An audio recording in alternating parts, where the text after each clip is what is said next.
اعوذ باللہ من الشیطان الرجیم، بسم اللہ الرحمن الرحیم۔ السلام علیکم ناظرین، امید ہے آپ خیریت سے ہوں گے۔ کل پاکستان کی تاریخ کا اہم ترین دن، ویسے تو آپ کو پتہ ہے کہ پاکستان کی تاریخ کے علاوہ کل کا دن 22 جون سب سے طویل دن اور سب سے مختصر رات ہوتی ہے، اور آنے والے کل میں یہ طے ہونا ہے کہ پاکستان میں ظلم کا، جبر کا، بربریت کا رات طویل ہے یا جبر والا دن طویل ہے، یا روشنی والا دن طویل ہے اور اندھیری رات جبر والی وہ مختصر ہے۔ یہ چیزیں طے ہونی ہیں۔ تفصیل اس اجمال کی یوں ہے کہ سپریم کورٹ آف پاکستان میں 3 مختلف درخواستیں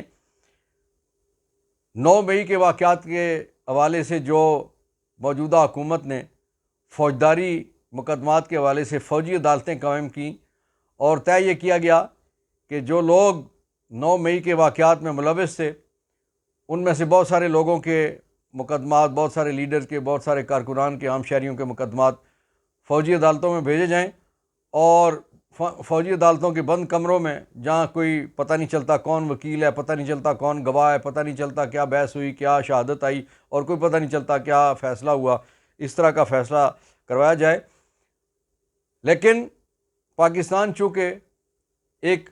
آئینی ریاست ہے، یہاں آئین موجود ہے، قانون موجود ہے، اور سارے کے سارے ادارے اس آئین اور قانون کے تابع ہیں، اس لیے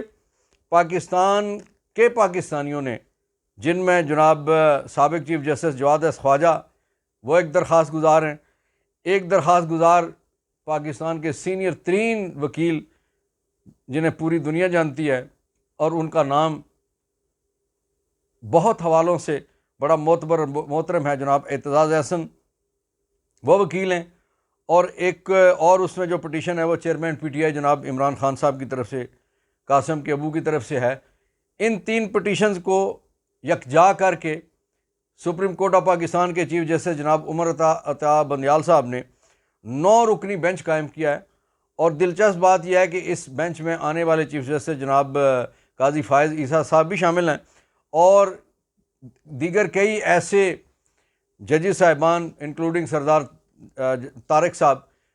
ایسے جسٹس صاحبان شامل ہیں کہ جو اس سے پہلے ایک پاکستان میں جو عدلیہ کے 2 گروپوں میں تقسیم ہونے والی بات کی جا رہی تھی،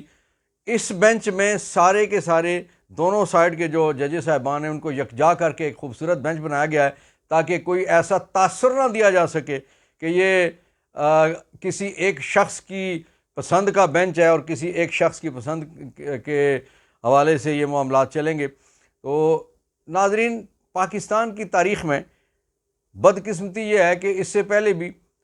فوجی عدالتیں کام کرتی رہی ہیں، کچھ تو ایسے ادوار میں کہ جو پیورلی مارشل لا کا دور تھا اس وقت فوجی عدالتیں تھیں، اور اس کے بعد آرمی پبلک اسکول کا جو واقعہ ہوا اس کے لیے ایک محدود مدت کے لیے آئین میں ترمیم کرتے ہوئے اس وقت فوجداری مقدمات کے لیے فوجی عدالتیں قائم کی گئی تھیں، جو کہ وہ مدت ختم ہونے کے ساتھ فوجی عدالتیں ختم ہو گئی۔ لیکن اس وقت قطعاً کوئی ضرورت نہیں تھی کہ پاکستان میں آئین، قانون اور عدالتی نظام بشمول فوجداری عدالتیں، بشمول انسداد دہشت گردی کی عدالتیں، اس وقت وہ ساری عدالتیں موجود ہیں، تو کیوں مقدمات جو ہیں وہ سویلینز کے مقدمات فوجی عدالتوں میں بھیجے جائیں؟ یہ اس وقت ایک طرف یہ کہا جا رہا ہے کہ یہ خواہش اور کوشش ان لوگوں کی تھی جو مارشل لا کی باقیات ہیں، جنہوں نے مارشل لا کے گملے میں اپنا بیج ان کا اگایا گیا اور انہوں نے پرورش پائی، اور اس کے بعد جو بھی سیاست کی وہ مارشل لا طرز کی سیاست تھی۔ انہوں نے ہمیشہ یہ کوشش کی اپنے مخالفین کو اس طرح سے ختم کیا جائے، رگڑا دیا جائے کہ وہ انہیں صفحہ ہستی سے مٹایا جائے۔ لیکن اللہ رب العزت بھی ہے، اس کی ایک ذات بھی ہے، پاکستان آئینی ریاست بھی ہے، اور اسی لیے شہریوں کے علاوہ اعتزاز احسن صاحب شہری ہیں، عمران خان صاحب ایک شہری ہیں، اگرچہ ایک جماعت کے سربراہ ہیں لیکن پاکستان کے شہری ہیں۔ لیکن اس کے ساتھ ساتھ سب سے دلچسپ معاملہ یہ ہے کہ ایک انتہائی محترم سابق چیف جسٹس آف پاکستان جناب جواد احمد خواجہ صاحب، وہ بھی پٹیشنر بنے۔ اس سے مراد یہ ہے کہ بے چینی، ابتری اور پریشانی کس کس لیول پہ ہے، پاکستان کا کون کون سا طبقہ اس پریشانی میں مبتلا ہے، اور وہ پاکستان کو اس پریشانی سے نکالنے کے لیے کس انداز سے وہ آگے آ کے تو پاکستان کو بچانا چاہتا ہے، پاکستان کی فوج کے ساتھ لوگوں کی محبت بڑھانا چاہتا ہے۔ جس محبت کو نفرت میں تبدیل کرنے کی کوشش کی گئی ہے، اس نفرت کو مٹا کے پاکستانی سویلین کی فوج کے ساتھ جو محبت ہے وہ قائم رہے، جو رشتہ ہے وہ قائم رہے۔ ظاہر ہے رشتہ ہر صورت میں قائم ہی رہتا ہے، لیکن جب وہ بیچ میں فاصلے آ جائیں، نفرتیں آ جائیں، پھر وہ بات نہیں رہتی۔ لیکن میں یہ سمجھتا ہوں کہ جو یہ مرحلہ آیا ہے کہ سپریم کورٹ آف پاکستان نے اس معاملے کو ٹیک اپ کیا ہے، ظاہر ہے پٹیشن جب آئی ہیں تو ٹیک اپ ہونا تھا، اور یہی ریلیونٹ ٹائم تھا کہ پاکستان کو، پاکستان کی ریاست کو، پاکستان کی فوج کو، پاکستان کے اداروں کو، اور بالخصوص قوم کو ایک آنے والی جو اندیکھی مصیبت تھی، پریشانی تھی، ایک نفرتوں کی دیوار کے بیچ میں چنا جا رہا تھا، اس سے بچانے کے لیے جو ایفرٹ ہوئی ہے، اور جو لوگ سامنے آئے ہیں، آگے آئے ہیں اور پٹیشنر بنے ہیں، میں یہ سمجھتا ہوں کہ سپریم کورٹ آف پاکستان کا اس وقت جو بینچ بنا ہے انتہائی معقول بینچ ہے، انتہائی سمجھداری سے یہ ایک ایسے موقع پہ اس طرح کا بینچ تشکیل دیا گیا ہے کہ جس میں کوئی ایسا تاثر نہیں ہے کہ کسی ایک کو فائدہ پہنچانے کے لیے کسی ایک کی مرضی کا یا کسی ایک کی پسند کا کوئی بینچ ہے۔ اس میں جو دو گروپ بتائے جا رہے تھے، ان دونوں گروپ کے چیف جسٹس صاحب بھی موجود ہیں، پیونی جج، اور آنے والے آج تو ویسے ان کا نوٹیفیکیشن بھی جاری ہو گیا ہے جناب جسٹس قاضی فائز عیسیٰ صاحب کا آئندہ پاکستان کے چیف جسٹس کے لیے، تو وہ بھی اس بینچ کا حصہ ہیں۔ تو قوم اس وقت یہ امید رکھ رہی ہے کہ آنے والے دنوں میں پاکستان کی بہتری کے لیے، ریاست پاکستان کی بہتری کے لیے، اور بالخصوص پاکستان کے اداروں اور بالخصوص افواج پاکستان کی محبت لوگوں کے دلوں میں قائم رکھنے کے لیے، باقی رکھنے کے لیے ایسے فیصلے آئیں گے کہ جس کی وجہ سے وہ لوگ جنہوں نے اداروں کو متنازع بنانے کی کوشش کی، جنہوں نے فوج کو عوام پاکستان سے لڑوانے کی کوشش کی، وہ منہ کی کھائیں گے، اور انشاءاللہ العزیز پاکستان، آئینی پاکستان، آئین پاکستان، پاکستان کا قانون، پاکستان کی فوجداری عدالتیں، پاکستان کی انسداد دہشت گردی کی عدالتیں، وہاں پہ وہ مقدمات چلیں گے، جو جس کا مقدر ہوا وہ اس کو جزا سزا ہونی ہے۔ لیکن ایک جو نفرت کا بیج بویا جا رہا تھا، میں سمجھتا ہوں کہ اس بیج کو اس گملے میں سے نکال لیا گیا ہے، اور آنے والا دن ہر ایک دن پاکستان کے لیے بہتر ہوگا۔ ناظرین، یہاں پہ ایک اور آپ کے سامنے ایک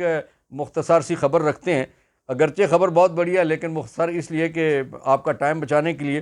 کہ جناب اعتزاز احسن اور جناب لطیف کھوسہ کو ان کی پارٹی نے، پاکستان پیپلز پارٹی نے ان کی بنیادی رکنیت ختم کر کے پارٹی سے نکال دیا ہے۔ دلچسپ بات ہے کہ جمہوری جماعت کہ جو آئین کی خالق جماعت ہے، وہ فوجی عدالتوں کے قیام کے حوالے سے جو ایفرٹ شروع ہوئی ہے، اس میں اعتزاز صاحب پٹیشنر ہیں اور لطیف کھوسہ صاحب ان کے وکیل ہیں، اور اس جرم کی پاداش میں آئین کی خالق جماعت نے اپنے ان سینئر ترین لوگوں کو، اب نظر مار کے دیکھ لیجئے پیپلز پارٹی میں اس وقت پاکستان میں جو ٹاپ کے یہی دو لائر تھے۔ رضا زبانی صاحب ہیں، وہ نان پریکٹسنگ لائر ہیں، وہ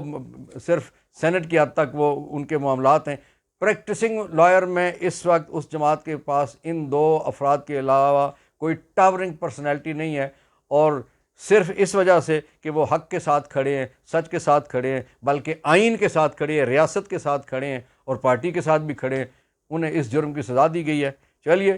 اس طرح تو ہوتا ہے اس طرح کے کاموں میں، اس طرح سے آپ جب نعرہ مستانہ بلند کریں گے حق کے لیے، اور آپ حق کے ساتھ کھڑے ہونے کی کوشش کریں گے، صحیح کریں گے، تو آپ کو کچھ چیزیں برداشت تو کرنی پڑتی ہیں۔ اسی طرح سے لطیف کھوسہ صاحب کو اور اعتزاز احسن صاحب کو اپنی پارٹی کی طرف سے یہ چیزیں برداشت کرنی پڑے گی۔